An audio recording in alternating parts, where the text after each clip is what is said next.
All right, cool. Let's continue. So how difficult do you think a full chain exploit from the baseband to the application processor would be?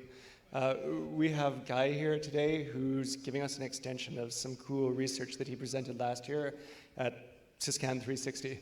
And thanks. So, hi everyone. Hi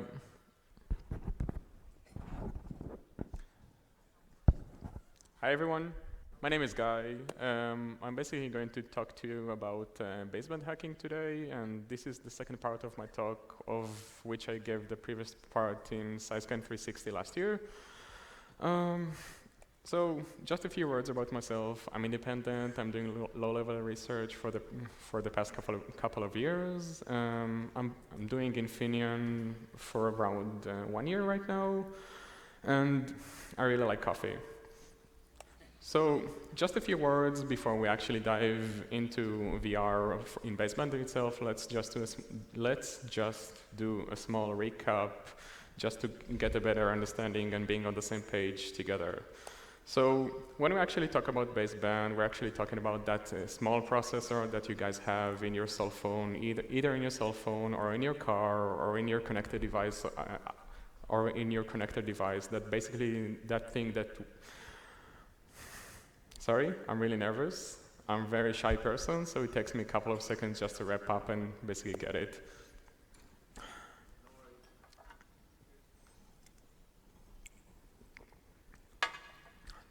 So you have this small processor in your cell phone or connected device or car or whatever, which basically gives you some kind of WAN connectivity outside. And if you basically lose it, you don't have that thing, and you only have Wi-Fi, Bluetooth, or NFC.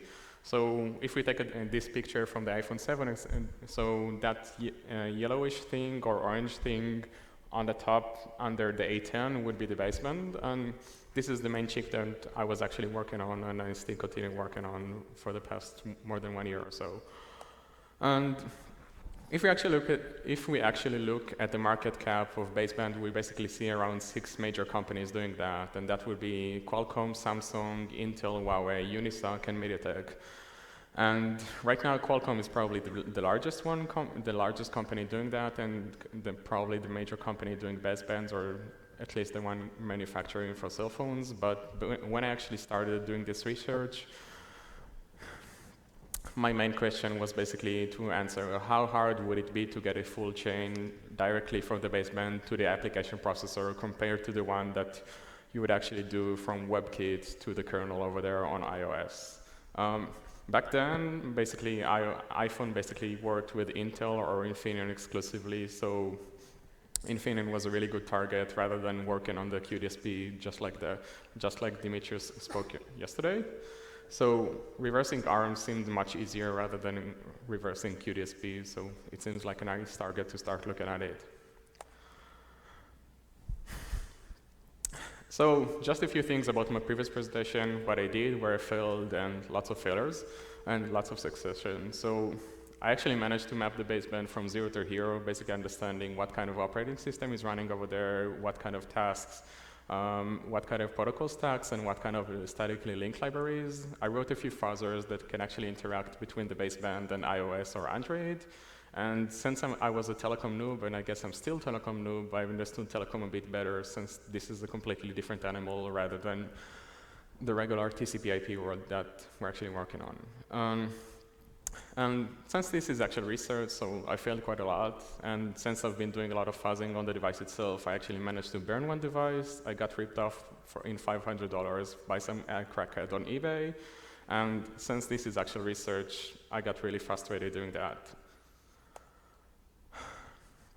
So just a quick thing before we actually dive into all those other stuff and start looking at it. So the main question that usually people ask me about it is, how can I actually get the firmware for the baseband over there? So basically, you just go to ipsw.me and you fetch the firmware. You have a zip file archive, and then you find a file called ICE, which is basically the Infineon baseband. This is basically just another zip archive that you have over there. And for the rest of the information, you can see it on my previous talk, which basically explains what's actually going on over there and what's actually running over there. And just a general architecture eventually. So on the right side, we have either iOS or Android, which is actually running on the application processor. Then we have some kind of shared memory connected either over SDIO or PCIe. And on this side, basically, we have the actual baseband over here. So we have some kind of real-time operating system called ThreadX. On top of that, we have Intel's SDK, which is UTA, which basically abstracts the firmware or the hardware from the actual tasks or processes themselves. On top of that, we basically have all the layer 1 and layer 2 handling, which basically talks to all the DSPs over there, and then you have all the tasks or processes that Infineon actually has. And this is really where all the actual juicy processes, things are, or these are the stuff that you actually want to audit. And on the left side, you have all the remote protocols over there, so like GPRS, UMTS, LT, and other stuff like that, which would be our main topic today.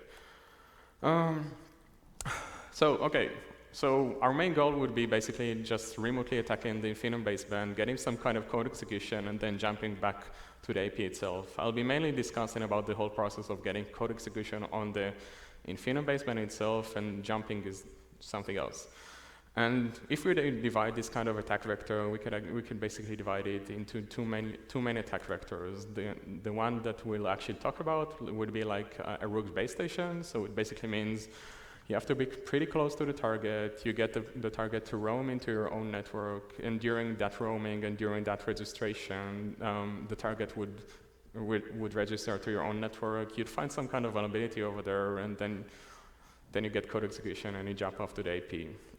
The advantage about it is basically that you have full control over the network. So any kind of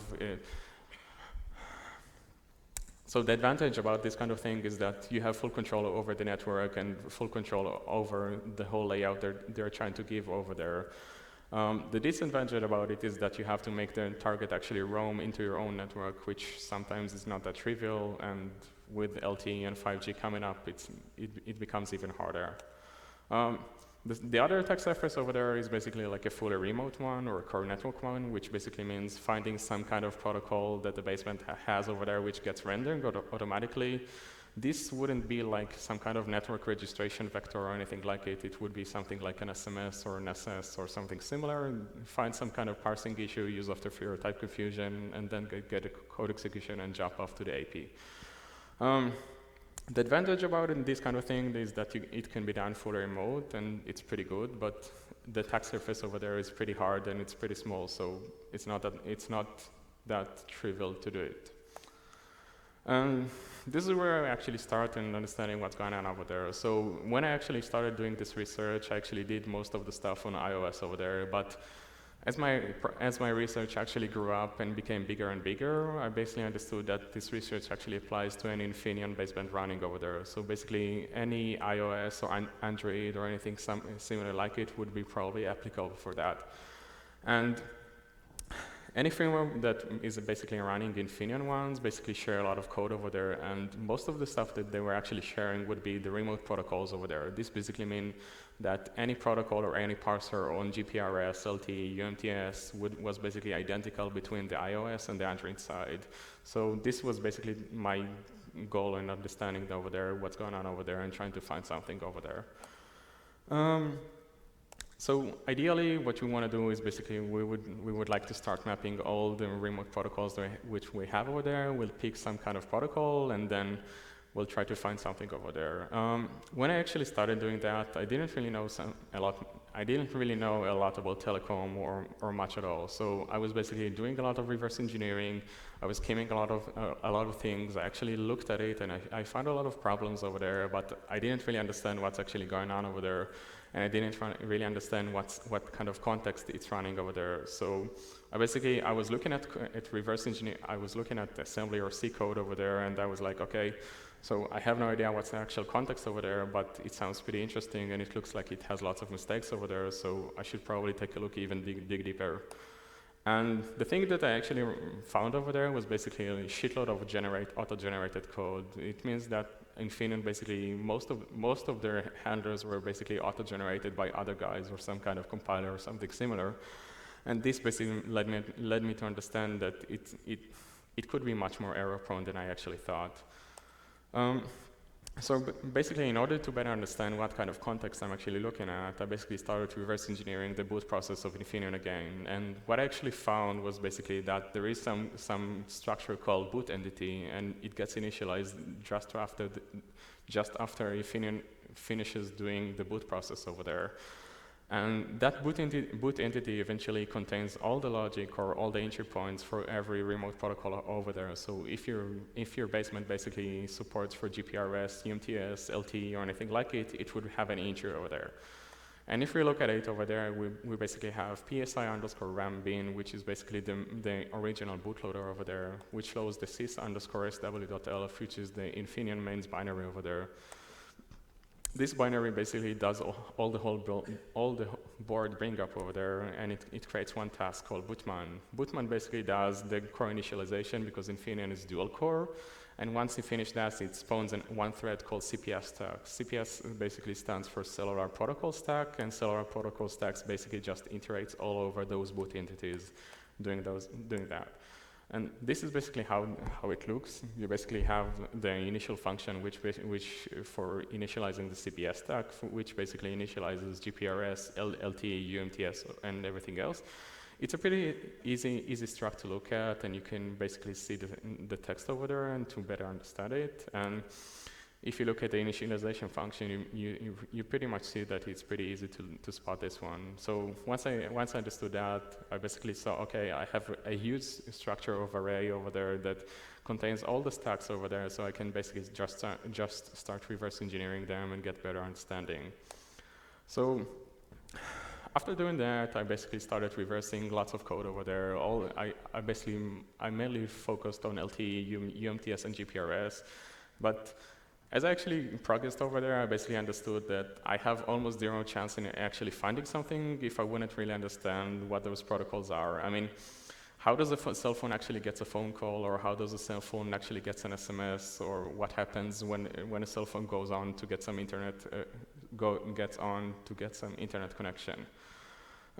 So I was really frustrated about it, so I was like, okay, I should probably consult with a friend or something. And basically, he was like, yeah, guy, you shouldn't reverse that much. You have the protocol stacks, so just read the documentation over there and try to correlate in between together.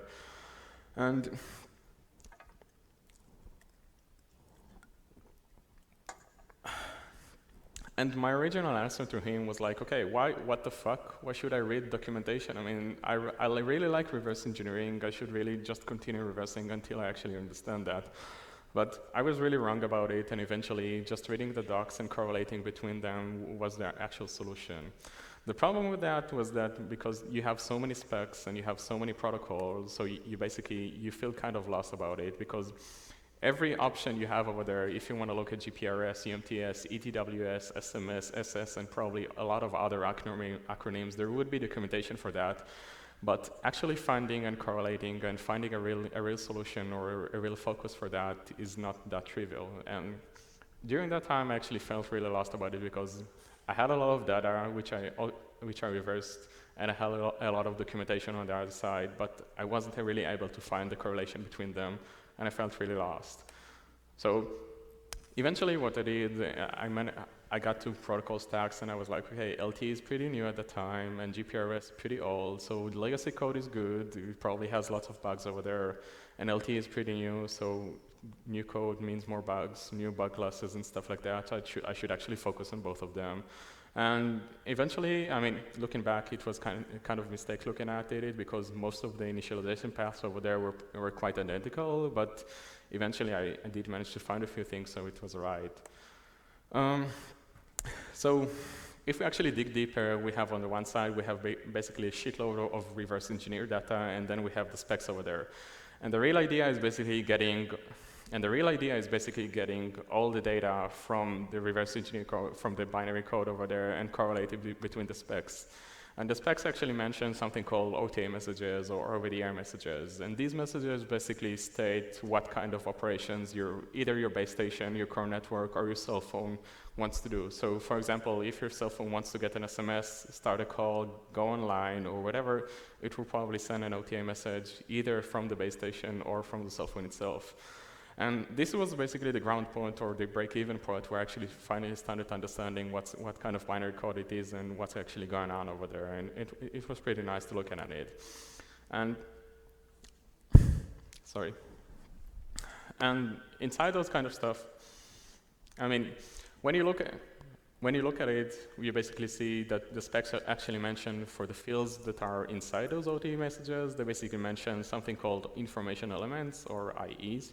And these IEs are basically say what kind of fields or types would be inside this message. So the specs basically mention that each element had either a type, either a value, or either a length field over there.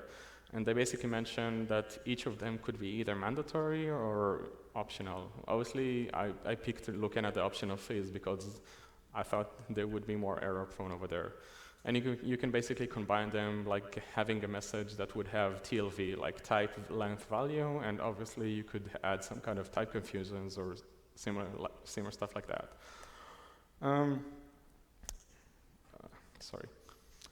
So eventually I actually managed to find a few interesting things over there when looking at GPRS specs over there. And the GPRS specs basically mention a pretty simple state machine when your phone actually goes online to get some sort of internet or something like it. They actually mention something called activation context or context messages, and these kind of context messages bring a few pretty interesting primitives like registration, activation, modification, and registration.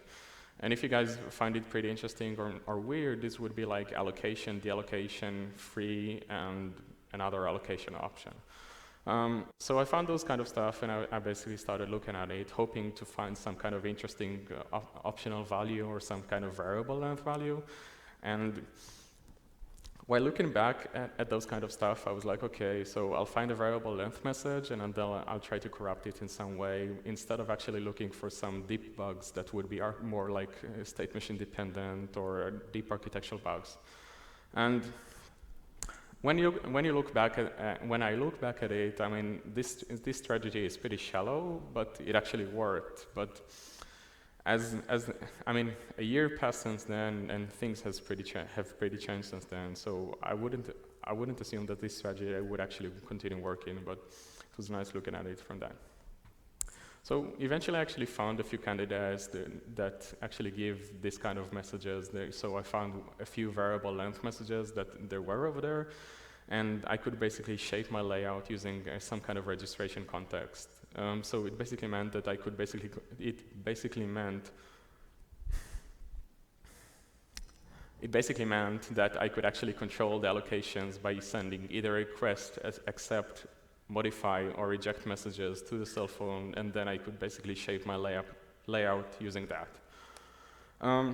The actual message that I actually found over there was basically an information element capped by the specs, capped by 100 characters, but the length was actually transmitted by the network, so I could actually control it on my own. And this is basically how it looks like. So you have the parameter of the length over here, you have the static allocation going over here, and then you have a classical linear corruption going over there. So obviously at the start I thought I could actually control everything on my own, but eventually I actually found that it's capped to 255 bytes. At the time there was no ASLR, although new Intel modems do have some kind of ASLR, but they're missing quite a lot of information. The allocation was done on the heap, so there were a few integrity checks, like some kind of magics, which are all deterministic. And the question which I actually thought to myself, what kind of address would I actually want to overwrite once I get code execution, was something that I need to answer on my own. So without actually going on the exploitation itself, or the post-exploitation itself, because it would take a bit longer than that, I mean, we initiate a lot of request messages to the cell phone over there, and then we shape the heap over there. Then we do a modification request where we do our linear corruption over there, and the next time the phone is actually asking, okay, can I actually activate the context over there, we basically send a reject message that would trigger the free operation over there. Once we do that, we basically send another request modification to the cell phone, and with our own free PTR that we can actually control, and using that, we basically gained a write-where primitive using that. Eventually, I picked to overwrite one of the USB or Lightning pointers on my own and get code execution, and that was it, basically. So the thing is that this was fixed or banned about 1 year ago or so. When iPhone XR or XS actually came out, Intel came with a pretty interesting surprise. Up until now, all the basebands were basically ARM-based, but the newer ones were basically Intel-based or some project called Sophia. So these basebands were actually pure Intel x86 basebands, which basically meant a whole different, a full recompilation of the UTA infrastructure over there. They added some kind of ASLR, and they all started using the safe libraries, which basically meant that they started using memcopy_s. Not sure if Intel is going to continue doing that, or maybe they'll go back to ARM. Only time would actually tell. But I imagine that they already knew about this bug, and they didn't really care, because if you kept reversing enough, you would actually find it. This is basically how I found it. And this is basically how the fix looked like. So they just added a few bounce check and using memcopy_s over there. So this thing is pretty problematic eventually. I mean, I could keep reversing and keep doing that, but newer iOS would actually go out, and I'd rather spend as less time as I can reversing things rather than doing ODE or VR over there. So, and reversing that much for one bug doesn't really scale that well, and I need somehow to scale my research to do that better, or do things easier eventually. So ideally, what I say in pretty beautiful words would be, I want to scale my orders per day scale, or in less beautiful words, can actually fuzz Infineon to get more out of it, or to scale my research in some way. And I've never done too much in embedded on my own, so this was basically one of my first attempts, and these were basically my main goals. I mean, the bugs I found was basically just a shallow bug, so it's pretty easy to find, it's pretty easy to fix. It doesn't really require that much of understanding of how the protocols actually work. And what I'm doing right now is basically trying to find harder bugs, which are most architecture dependent, which are harder to fix, and they require like deep understanding of the whole protocols and on the state machines over there. And ideally, what I actually want to do is basically just fuzz Infineon, let it run, see if I have interesting crashes, see if I have interesting path or some kind of test cases, and these are basically my attempts on trying to do that. So, sorry. So my first attempt was basically just throwing the Infineon baseband into QEMU, trying to do the board bring up over there and trying to understand what's actually going on over there. I was really curious how hard would it be to actually emulate this kind of thing, because eventually it shouldn't be that hard, right? I mean, you need to do some kind of board bring up over there, you need to have the same address space and some kind of peripheral emulation over there. But apparently most of the work over there was basically doing the board bring up over there, because it starts from a different core which loads the bootloader, which loads another bootloader, and then jumps off to the main binary. And I was mostly focusing on emulating the main binary instead of all the other bootloaders over there. So I kind of failed miserably doing that, and I gave up pretty quickly after a few weeks. My second attempt was basically, okay, so if I can't fully emulate everything, I'll probably just get some kind of RAM dump and then continue from the same state over there. Back then, I didn't really know I could actually get a RAM dump, so I was like, okay, I'll start looking for that. And basically, my main thing was like, okay, in order to get a RAM dump, I want an ODE, so I need to get a RAM dump. And in order to get a RAM dump, I need to crash it. So in order to crash it, I need to find an ODE. And it was like a cat and mouse thing that I was like chasing myself eventually. So I basically gave up.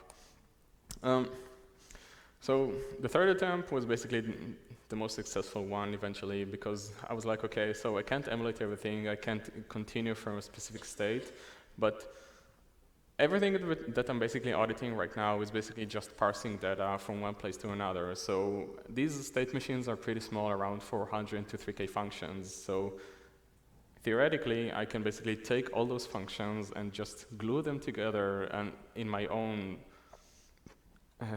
space or whatever you call it, and just plug a fill to it.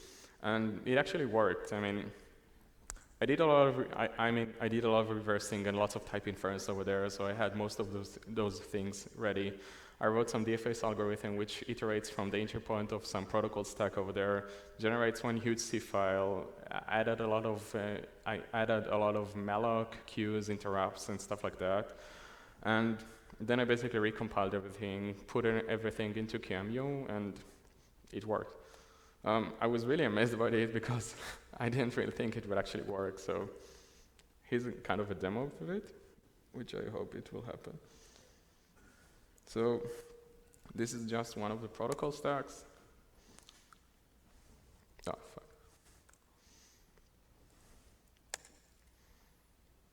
So, not sure if you see it, but they compiled right now.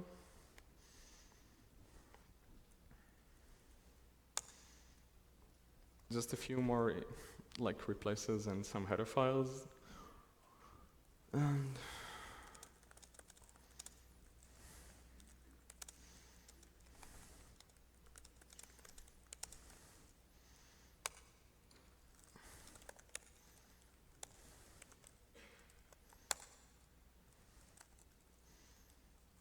so this is basically AFL running the binary I just generated.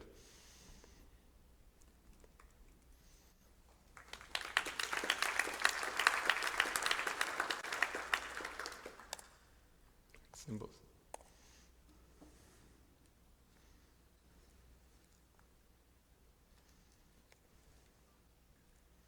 Fuck.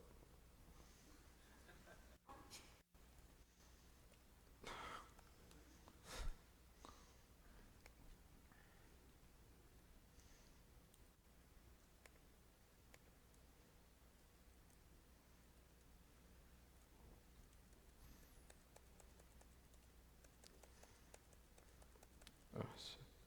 So I really hope you liked it.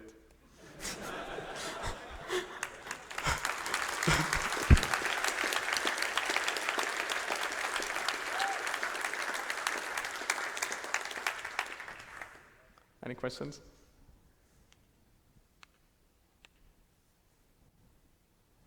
Yeah. So you got the code emulated and running in Fuzzing. Did you get any bugs out of that process? Did I get what?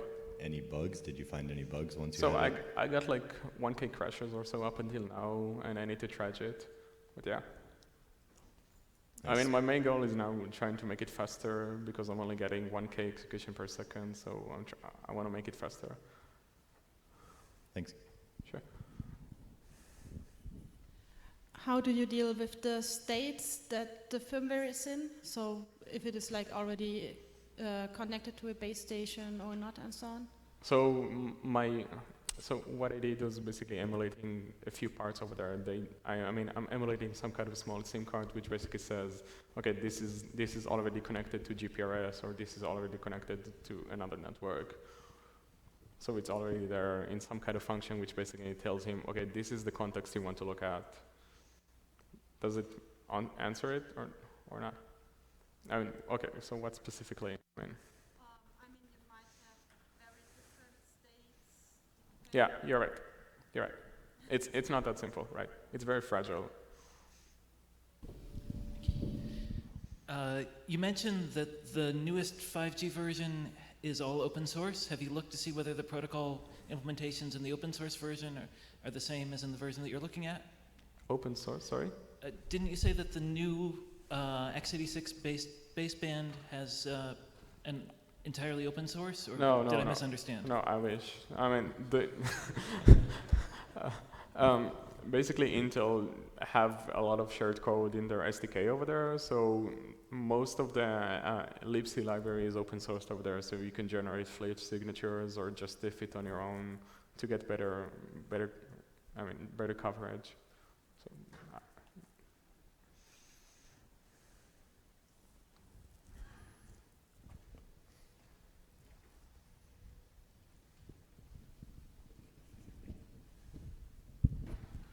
I was just wondering how you kind of patch up any structures and stuff that are needed from. Sorry? I was just wondering how you patch up any structures that are needed from like the initialization process. So I didn't. I just took a specific parser out of it. I mean, I took one parser which basically parses like SS messages or SMS messages or like mobility management or GPRS mobility management, and this was basically my entry point. And I wrote a few abstraction layers to basically abstract all the malloc operations, queues, and interrupts on my own and just glued it over there because most of my code had pretty good types over there already because I did lots of reversing before that. So I glued it together and it kind of worked. Okay, so you didn't really find that there was it had a kind of lots of requirements on, I guess, kind of back to the question earlier, like the state of the system as a whole, like the parsers were pretty independent, were they? I'm pretty dependent because UTA abstracts most of those things, so I can just override those functions and just do what I want eventually.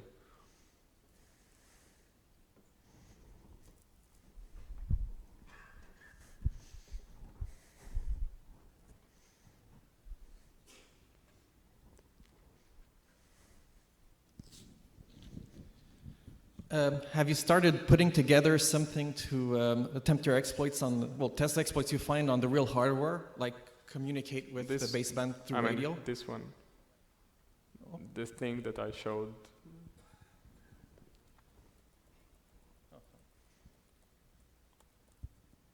This was tested. I mean. So then, sorry? Well, what are you using to test it? Like a software-defined radio, or what's your setup? Yeah, like a B200, yeah, USRP.